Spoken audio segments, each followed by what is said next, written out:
Müşterisinden düşken meyve, şu vakti benim olsun ha. Şuna bugün kelip Nahmedan'da müşterak bir maslahat vereyli, yetersiken kösüp vereyli, artıkçılıkını maktap vereyli dep geldik. Sizin artıkçınız neme ekansiz, toşqandan mutabikleştirib yaxshi yapsınız. Toşqan qilmaydigan ishni qilibsiz mana. Sinfdan bekitib yaxshi qilibsiz. Mana ishingiz yaxshi. Mana mushkilga kelsak, mana yaxshi qilibsiz. Kutakni darhol qiyib o'tirgan narsa bu. Undan narsa turmas kerak bag'da.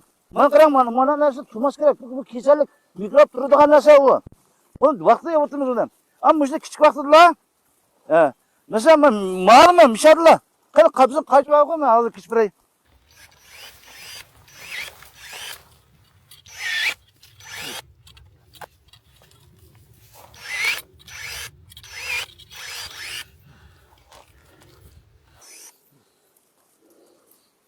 Örnekle bak, tikip park evetim, manım evetim, maçukat maktamam, manım evetim.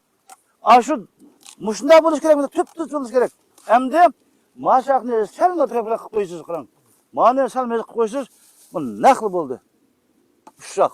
Manı merkezi kalkıp tarafına koyun.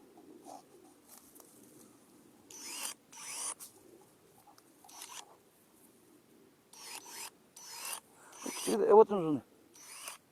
Kim müşterikiniz mesela uşak falan bulup gelsin. Müşterisinden düşken meyve, şu vakti benim olsun ha. Şunca kesin bulurdum anında. Şu geldi meyve, çoğun dandan bakıyordum anında.